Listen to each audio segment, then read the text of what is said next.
Hello, my name is Jack Kearns, and today I'm going to be presenting my case study on Aldi and comparing it with Walmart and seeing where one went wrong while the other excelled.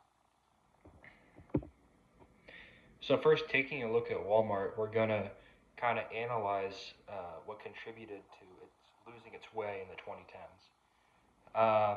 So throughout the 2010s, Walmart was taking a certain strategy where it was trying to match the same customer base and provide the product to the same customer base that stores like Target, Trader Joe's, and other stores of the same nature were, which was more affluent customers. If you know about Walmart, you know they probably more target mid to low income individuals, and their products and their store setup kind of reflect that. But in an effort to try to match these higher paying, higher income customers with Target, they made several tweaks to their business model in their stores.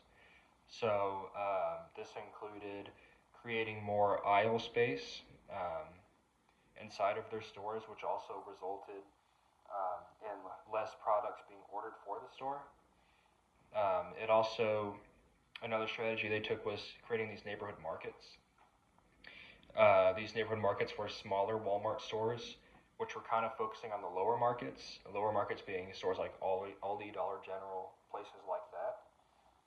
So while those smaller stores are focusing on that lower income market, these Walmart superstores were trying to create the same atmosphere and the same experience and offerings that stores like Target were.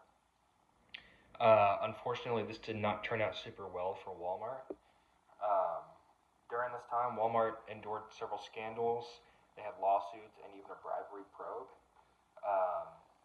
So as you can probably guess, things like lawsuits can become very expensive, and especially in this bribery case, the legal matter, I'm sure that these costs were rising up, and it was really creating a very negative PR for Walmart.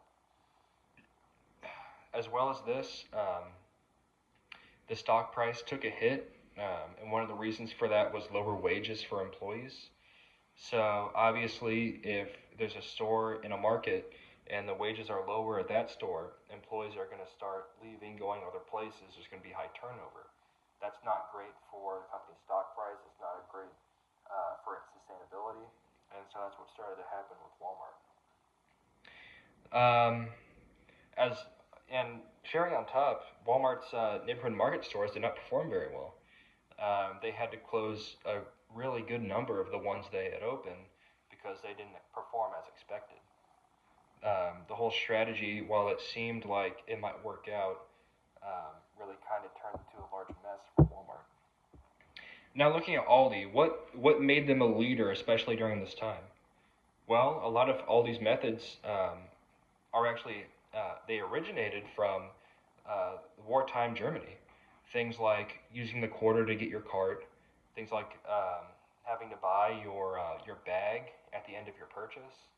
Even like the smaller stores, you'll notice that Aldi are significantly smaller than Walmart. And that's kind of another factor that came from World War II. Aldi was even nicknamed the food stamp store because of all these frugal measures they were taking. But really, these measures really helped them out while Walmart was going on their tangent, trying to get to the more affluent markets. Aldi was just staying in their lane. Aldi was great in competition for these neighborhood markets because Aldi could do everything better than they could. And their limited selection actually didn't hurt them. Aldi carries a limited selection of high quality goods at a low price. I think people realized that customers didn't need a huge selection in order to have a satisfactory shopping trip.